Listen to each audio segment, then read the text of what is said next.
now that that book's been sealed on that movie, let's go ahead and get started with the episode. So we have a couple stories today. Two of them are from New News. Now, I know people are probably like, yes, you sold that from PewDiePie. And I have to say, I don't know who PewDiePie is, so I do, actually. I watch this channel all the time. But anyways, it works. So, oh, yes. First off, we're going to talk about... Now, I've had this issue before where, hypothetically speaking, let's say that I'm a criminal. Now, if I was a criminal in the 1970s, I would be like, oh, I just gotta wear these gloves. Can't leave fingerprints, that's how they're gonna catch me. And if you were a criminal in the 1700s, you'd be like, better not stand here at this crime scene so they don't catch me. So it's like crime detection has changed over the centuries, basically. First, they did blood typing. They'd find the blood and they'd be like, this guy has A negative blood. Round up everyone who has A negative blood.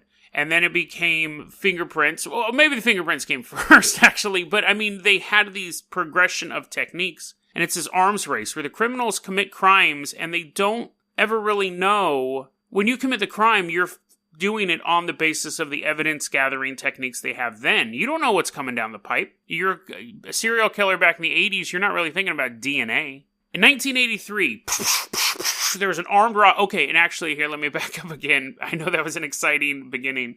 I think this story takes place in Britain, because these articles, again, are from 2004. The reason why I think it takes place in Britain, because they refer to an armored car as a caravan company, whatever that is. I'm assuming it's an armored car.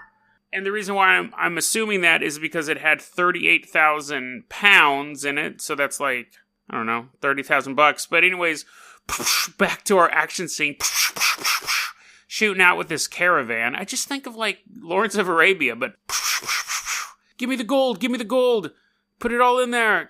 Apparently leprechaun. They're stealing from leprechauns. But so these criminals, they rob this caravan in 1983. And they get away with 38,000 pounds.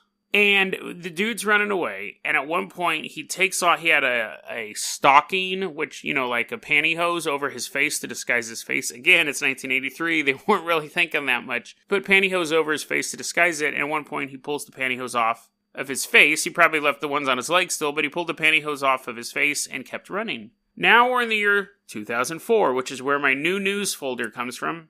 And the detectives, I can imagine a single detective has been staring at this piece of pantyhose for the past 20 years, but he's looking at it and he goes, dude, this thing's full of dandruff. Let's see if we can get some DNA. And they did. The guy had, I guess, bad dandruff, enough dandruff that's noticeable. And they pulled some of the dandruff off, which is, skin flakes. So it would have DNA in it. They tested it.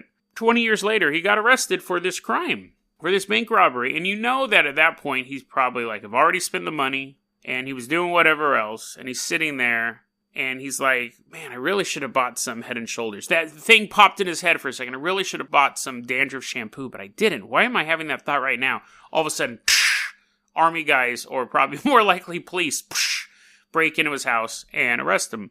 Convicted because he had dandruff. So he never could have predicted that. If he did, he probably should have worn two pantyhoses, one to keep all of his dandruff in, and the other one to disguise his face.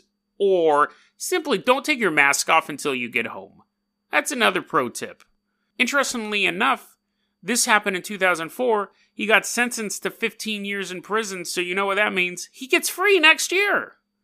That's a great thing about doing news from decades ago, because it seems oddly relevant sometimes.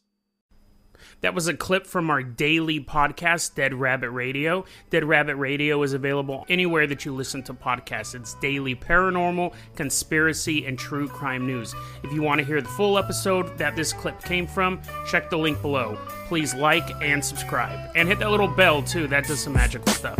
Thanks, guys.